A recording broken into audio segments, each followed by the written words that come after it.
Hello বন্ধুরা, কেমন আছো তোমরা সবাই? আশা করি অনেক অনেক ভালোই আছো। আর তোমাদের ভালোবাসায় আমিও অনেক ভালো আছি, কারণ তোমরা আমাকে যে পরিমাণে ভালোবাসা দিয়েছো এবং সাপোর্ট দিয়েছো তা আমি কোনোদিন ভুলতে পারবো না। তাই তোমাদেরকে মজা দেওয়ার জন্য আবারও একটি নতুন গল্প নিয়ে হাজির হলাম। গল্পটি শোনার মতো, আশা করি তোমাদের দাঁড়িয়ে যাবে এবং তোমরা হাতের কাজ করতে সবাই হেডফোন নিয়ে বসে যাও। যদি আমার গল্প শুনে মজা পাও তাহলে অবশ্যই আমার চ্যানেলটি সাবস্ক্রাইব করবে। তো চলো বন্ধুরা, আমরা কথা না বাড়িয়ে আসল গল্পে চলে যাই। ওই ছেলেগুলো আমাকে অনেক টাকা দিয়ে এক রাতের জন্য নিয়ে গেল। 5টা ছেলেই যখন আমার শরীরটা নিয়ে তাদের সুখ নিচ্ছিল, তখন হঠাৎ তাদের ষষ্ঠ বন্ধু এসে হাজির। কিন্তু সে রুমের ভিতরে ঢুকতেই তার কণ্ঠ দিয়ে আওয়াজ বেরিয়ে এলো, কেননা অবস্থার জন্য একজন মানুষ এমন কিছু করতে বাধ্য হয় যা সে কখনো চিন্তাও করেনি, বা অন্য কথায় কখনো কখনো অনেক স্বপ্ন একজন মানুষকে শেষ করে দেয়। আর আমিও কখনো পূরণ না হওয়া স্বপ্নের আশায় বেরিয়ে পড়ি। আমি রাত 12টার পর থেকে তাদের ছোট্ট ঘরে বিছানায় শুয়ে আছি। একের পর এক ছেলেরা আমাকে শেষ করে দিচ্ছিল। ব্যথা অনেক ছিল, কিন্তু এই সবই আমি নিজের ইচ্ছায় গ্রহণ করেছি। না আমার পোশাকের হুঁশ ছিল, না আমার শরীরের ব্যথার হুঁশ ছিল। দুটি ছেলেই আমার অবস্থা এমন করে দিয়েছে যে আমার সব শরীর অনেক ব্যথা হয়ে গিয়েছে। শুধু এই ভেবেই আমার মন কেঁপে উঠছিল যে এরপরে আরও 3টা ছেলে আসতে চলেছে। তাদের লোভ ছিল অনেক এবং আমাকে তাদের আনন্দের সহিত সময় দিতে হবে। আমি কল্পনাও করিনি যে আমার জীবনে এমন একটি রাত আসবে। এইসবই অনেক টাকার বিনিময়ে মজা করছিল, তাই আমাকে পিছিয়ে যাওয়ার প্রশ্নই আসে না। আমার দায়িত্ববোধ এবং আমার পরিবারের স্বপ্ন আমাকে এই রাস্তায় নিয়ে এসেছে, তাই আমি এক রাতে 5 ছেলের সাথে রাত পার করতে রাজি হয়েছিলাম। সাধারণ পরিস্থিতিতে কোনো মেয়ের পক্ষে এরকম ভাবাও সম্ভব নয়, কিন্তু আমি যে জায়গায় দাঁড়িয়ে আছি এই সিদ্ধান্ত নিতে আমার অনেক বেশি সময় নেইনি। তারা সবাই সুস্থ সবল ছেলে ছিল, যাদের শক্তির কাছে আমি কিছুই না। 2 ছেলেই আমাকে মুহূর্তের মধ্যে শেষ করে দিচ্ছে, তাদের লোভ ছিল অনেক বেশি। এই প্রথম কোনো ছেলের ছোঁয়া পেয়েছিলাম আমি। দ্বিতীয় ছেলেটি চলে যাওয়ার সাথে সাথে তৃতীয় ছেলেটি ঘরে প্রবেশ করল। আমি একটা নিঃশ্বাস নিয়ে বললাম, আমি একটু সময় চাই। কিন্তু সে বলল, আমার কাছে সময় নেই, আমার অন্য বন্ধুরা বাইরে বসে অপেক্ষা করছে। তার কথা শুনে আমার চোখে পানি চলে এলো। সে সাথে সাথে আমার দিকে এগিয়ে এলো। আমার চোখের পানি উপেক্ষা করে সে আমার উপরে ভেঙে পড়তে থাকল। আমার শরীর সহ্য করার শক্তি হারাচ্ছিল। আমি বারবার চেষ্টা করলাম ওকে আমার থেকে দূরে পাঠিয়ে দিতে, কিন্তু সে ততই আমার উপরে আধিপত্য বিস্তার করতে থাকল। মনে হলো যেন সে এই খেলাটা উপভোগ করছে। আমি যখন তাকে সরিয়ে দিতাম, সে ততই আগের চেয়ে অনেক বেশি উৎসাহ নিয়ে আমার কাছে আসত। তাই এখন আমি ওকে থামাতে চেষ্টা না করে চুপ করে সহ্য করে যাচ্ছিলাম আমার উপরে হওয়া এই কাজটা। 1.5 ঘন্টা ধরে সে তার সুখ মেটাতে থাকল, আর যাবার সময় আমার শরীরে দাগ দিয়ে বলল, সুযোগ পেলে আবার আমার সাথে সময় পার করতে আসবে। সে চলে যাওয়ার পরে আমি আমার শরীরের দিকে তাকিয়ে অবাক হয়ে উঠলাম। শরীরের এমন কোনো অংশ নেই যেখানে দাগ নেই। তৃতীয় ছেলে তো আমাকে সবচেয়ে বেশি কষ্ট দিয়েছে। বিভিন্ন স্থানে তার দাগের চিহ্ন ছিল, এবং তারপরের 2 ছেলেও ঘণ্টাখানেক আমাকে তাদের সুখের শিকার বানালো। তারা আমার প্রতি বিন্দুমাত্র দয়া দেখায়নি, এবং কেন দেখাবে? ওরা আমার একটা রাত একটা বড় অঙ্কের টাকার বিনিময়ে কিনেছে। তারা শুধু তাদের সুখ নিচ্ছে। আর এই একটা রাত আমার জীবনের সবচেয়ে অন্ধকার রাত হয়ে গিয়েছে। আমার অবস্থা এমন হয়েছিল যে আমার কোনো জ্ঞান ছিল না। ব্যথার কারণে আমি এদিক ওদিক ঘুরতেও পারছিলাম না। আমার চোখ আস্তে আস্তে বন্ধ হতে শুরু করে।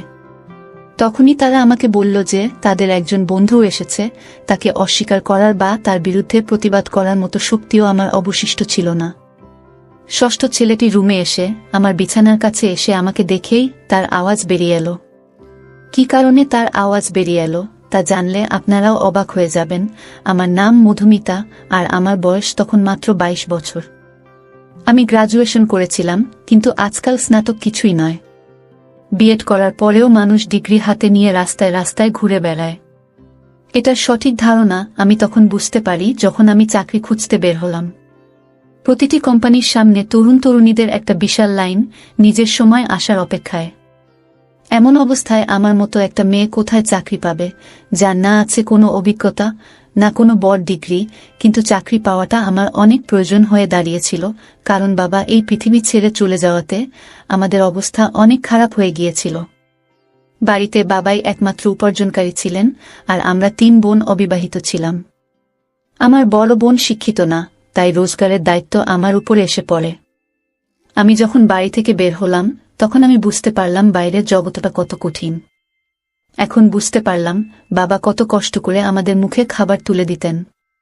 বাবার প্রতি আমার সব সময় রাগ হতো যে তিনি আমাদের ইচ্ছা পূরণ করেন না।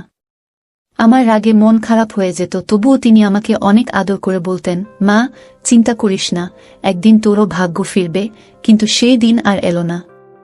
একদিন বাবা ঘুমের মধ্যে এই পৃথিবী থেকে চলে গেলেন। যখন সকালে আমরা বুঝতে পারলাম যে বাবা আর আমাদের মধ্যে নেই, তখন আমরা বুঝতে পেরেছিলাম যে বাবা আমাদের জন্য কতটা ছিলেন।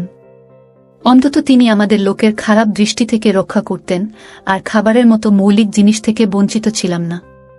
বাবা এই পৃথিবী থেকে চলে যাওয়ার পরে কয়েকদিন পর্যন্ত আমাদের প্রতিবেশী ও পরিবারের সদস্যরা আমাদের সাহায্য করেছিল, কিন্তু আস্তে আস্তে সবাই যার যার জীবন নিয়ে ব্যস্ত হয়ে পড়ল। আজকের যুগে কে কাকে খাওয়াতে পারে? আমি চাকরির খোঁজে বাড়ি থেকে বেরোতে বাধ্য হয়েছিলাম, এবং আমি বুঝতে পেরেছিলাম যে বাইরের জগৎ মেয়েদের জন্য কতটা কঠিন। আমি কোনো কোম্পানিতে চাকরি পাইনি। প্রতিটি কোম্পানির বাইরে হাজার হাজার ছেলে দাঁড়িয়ে আছে। আমি স্কুলের দিকে গেলাম। যখন আমি ঘুরলাম, সেখানের অবস্থা আরও খারাপ। অর্ধেক দিনের বেশি কাজ করার পরিবর্তে মাসে মাত্র 6,000 টাকা পাওয়া যেত। সংসার খরচেই সব টাকা শেষ হয়ে যেত। এতেও স্কুলের মালিক আমাকে আমার অভিজ্ঞতার কথা জিজ্ঞেস করলে আমি চুপ হয়ে যেতাম।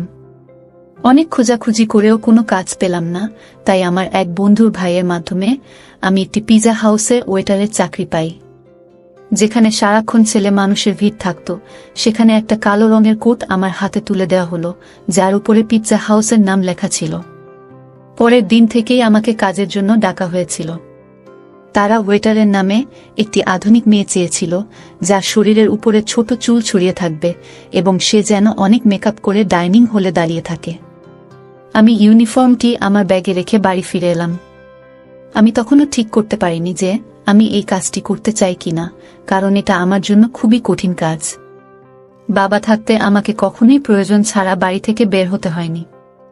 আর এত সব পোশাক পরে এত ছেলের মধ্যে পিৎজা হাউসে দাঁড়িয়ে থাকাটা আমার জন্য অনেক অস্বস্তিকর কাজ ছিল। কিন্তু ক্ষুধা একজন মানুষকে সবকিছু করতে বাধ্য করে। আমি যখন সেখান থেকে বাড়ি ফিরে আসি, তখন আমার মা দরজার দিকে তাকিয়ে দাঁড়িয়েছিলেন। আমাকে দেখে তার চোখে পানি চলে আসলো। আমি আমার মাকে জিজ্ঞেস করলাম তিনি দরজা পর্যন্ত কেন এসেছিলেন। তখন মা কাঁদতে শুরু করে বলল, মা, কারেন্ট মিটারের লোকজন এসে আমাদের বিদ্যুৎ সংযোগটা বিচ্ছিন্ন করে দিয়ে গেছে। মায়ের কথা শুনে আমার মনটা কেমন করে উঠল। এখন অনেক গরম, কারেন্ট ছাড়া বেঁচে থাকা অনেক কঠিন।